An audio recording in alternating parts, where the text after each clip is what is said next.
This is Off the 11th Hour, and I'm your host, Nathaniel Stone, but we all know who the Lord of Hosts is. Say it with me in any dialect you so choose. Yahuwah Sabaoth. Kodesh brothers and sisters, fellow members in the body of Messiah, and those in the world, thank you for giving me your attention in a world full of distractions. This is Season 2, Episode 5 of a standalone episode that I call Life's a Garden. So this is primarily for the first-time viewer. So if you're here for the first time, welcome. If you're here, then it's because you're here for a reason. Perhaps someone sent you here to free your mind from a prison you didn't even know you were trapped inside. So please give me a few moments of your time. I'm in college in San Francisco, and I love to study and learn about many things, both inside my collegiate curriculum and also in my personal time. I love to study ideology and theology and history and just so much science, and I love math, and I do these things, especially ideology and theology, so that I can better understand how and what people believe. Now, I don't believe or agree in everything that I study, but it's important to know how to reach people. So Aristotle once said, "It is the mark of an educated mind to entertain a thought without accepting it." But sadly, Plato once said, "Most people are not just comfortable in their ignorance, but hostile to anyone who points it out." Someone much smarter than both of them once said, through Jeremiah, "Do not learn the way of the nations." These ways make one lose our tether to logic and reason. This video is to help you with that tether, because everyone is a servant or slave to whatever overcomes them. A passion of mine is writing. I love to write about fiction and nonfiction, and I took a creative nonfiction writing class a few semesters ago, and I wrote this paper, and this paper is full of parables. But before I read that, I'm going to read just a small little excerpt out of a book that I will put in the description box, and I'm going to continue to jump right into it. He examines the wisdom of all the ancient writers and concerns himself with the prophecies. He memorizes the sayings of famous men and is a skilled interpreter of parables. He studies the hidden meaning of proverbs and is able to discuss the obscure points of parables. Great people call on him for his services, and he is seen in the company of rulers. He travels to foreign lands in his efforts to learn about the human good and evil. So with that, I'm going to jump right in here to a paper that I call Life's a Garden. Dig it? I used to be artificial. I was like a genetically modified organism born into a twisted husk of a shell that grew into a garden. My purpose was twisted because I was infected. I was enslaved to corrupted causality. Causality simply being defined as cause and effect, action and reaction. Unlike in a functional system where each new action feeds a reaction that cycles into a pathway for sustainability, corrupted causality means each new reaction and each new effect leads further down the pathway towards an escalating instability, which, if not corrected in time, will lead to total system failure. First, individual gardens will experience this collapse, then entire plantations, and finally the entire ecosystem. I was this garden, so I can say with detailed understanding that the instability results from delusions such as erosion of micro and macro logic, cognitive dissonance, and the Dunning-Kruger effect.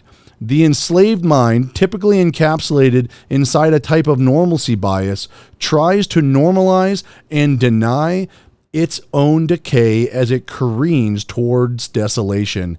A free mind is fully aware of reality, and it reacts with precision to keep its life sustained. But, as I said earlier, I was enslaved to corrupted causality. I grew dysfunctional because dysfunction to me was natural. I lived as a slave to my carnal actions and reactions. It is said that for every action there is an equal and opposite reaction. Lady Gaga sings, "Baby, you are born this way," right? Wrong. If we are born this way, then we are enslaved to fate. There is no escaping it.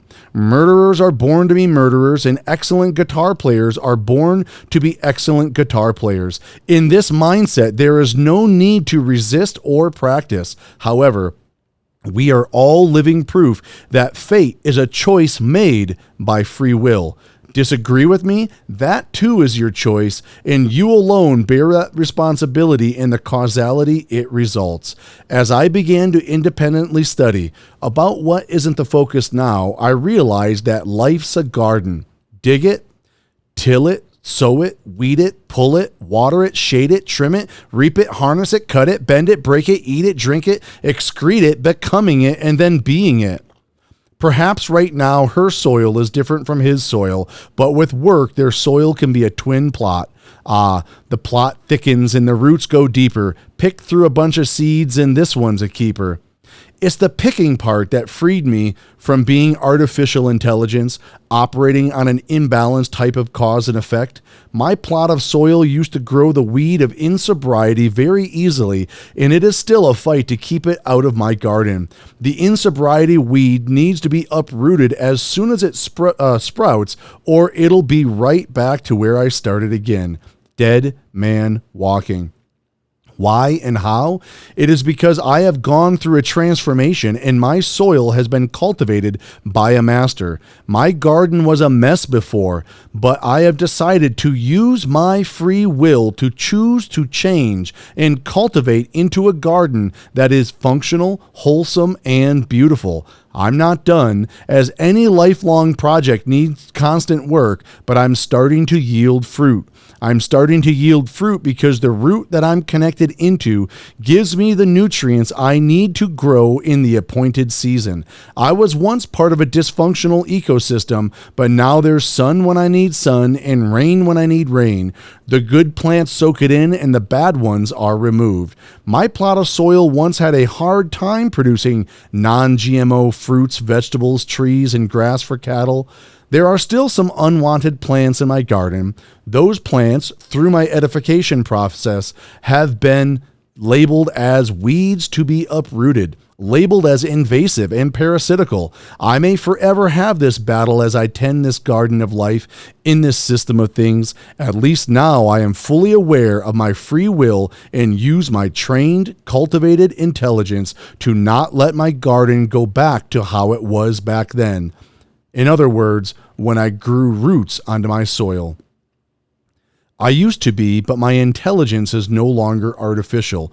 It is official. I am officially thankful through my independent studies that I have learned which are the righteous instructions and laws of nature, life, and sustainability, and which are the false laws that lead into decay. Understand this. I support free will and the freedom to grow any type of garden you so choose, but be aware of the logical causality that all choices bring. You can be set free the same as me. Choose this day what garden you want, because for sustainability reasons, one day the choice will be made to burn gardens full of GMOs, weeds, and parasites. Unfortunately, most gardens are still slaves to corrupted causality, and due to the normalcy bias and other delusions, they regard parasites as friends. Thorns are seen as organic, weeds are not only allowed but shipped in by the truckload, and GMOs mutate exponentially, and thus logic has lost root. All this, if left to the slave mind, will result in soil depletion and famine of an unprecedented scale on the level of not a garden, not a plantation, but the entire ecosystem. If I were to classify all plants as being part of myself, as being natural, and just grown this way, I would give myself no choice but to let the deviant trees and modified plants grow and cause the effects to which I have forewarned. How can I learn which plants are good or bad unless I utilize trial and error? please comprehend that such a risk is deadly. It is far better to study, reason out sustainability via logic, and then practice the learned, cultivated behavior. But exactly which book to study is the question. We will constantly be connected to causality, but be clear that there's a counter to corruption. My invasive plants are uprooted in the righteous judgment, understanding, and wisdom which I've learned through the master gardener, the root of the solution. It is your garden and your choice. Dig it, sow it, reap it. So I want to thank you for sticking along with that information so far. There's a lot of parables and a lot of things that is to be digested in that material, and I'm not necessarily gonna go over everything that's in there for you to. This is things that you should digest and understand on your own if you listen to it maybe a second time or pick things up the first time of how it spoke to you. So I want to let you know that I don't agree with the left-right political spectrum. It's one-dimensional. Even if you add a y-axis with libertarian and authoritarian on the polar ends, it's too shallow. I'm about depth, and I need a root to be founded on. So here's, I'm going to be real here for a moment, and this is an issue of a thing that I want to point out. As I study ideologies in theology, you can't have it both ways. On one hand, one says that one is born this way, and on the other hand, one says that gender is a mental construct. You can't believe someone's claim that a transitioning man is a woman without any proof but that person's feelings, and then not believe in someone who claims they have made contact with the spirit world and has confirmed that God, or as Hebrew, Elohim, exists.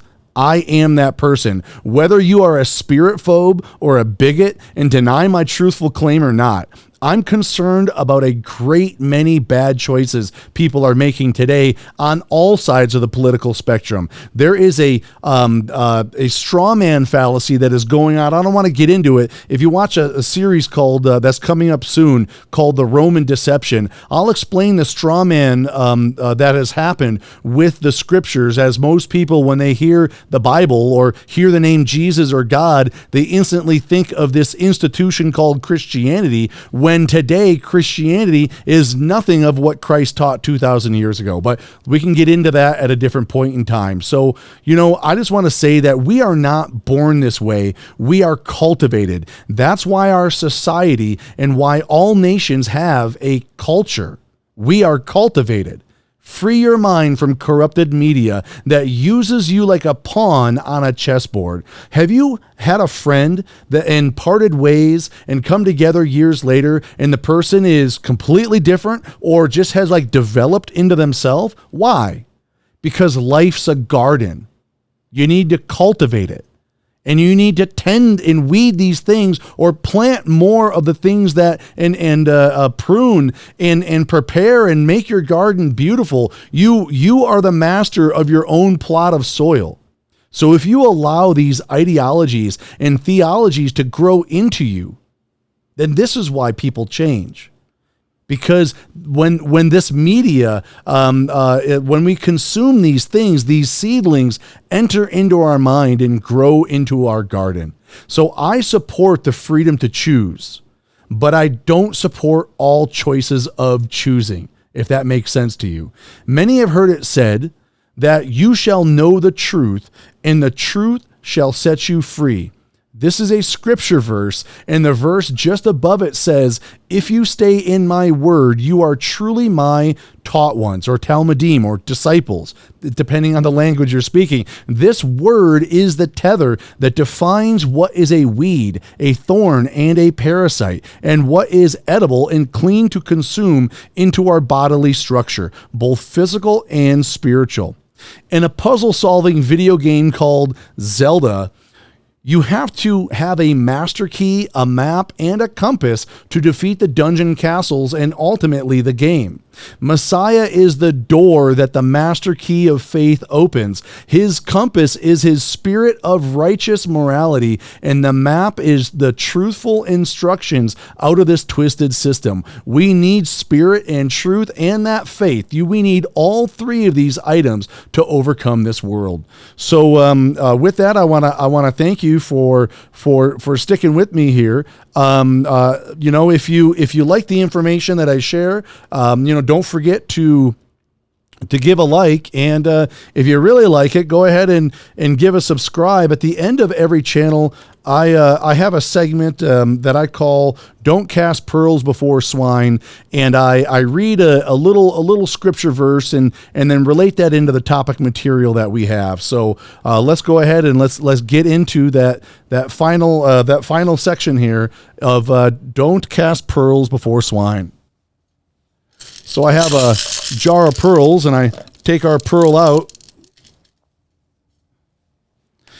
and see. Let's go to a new thing here. Let's go to. Normally I go to the beach after this segment, but let's go a little deeper. Let's go into the waves and see what pearl that we have to find here.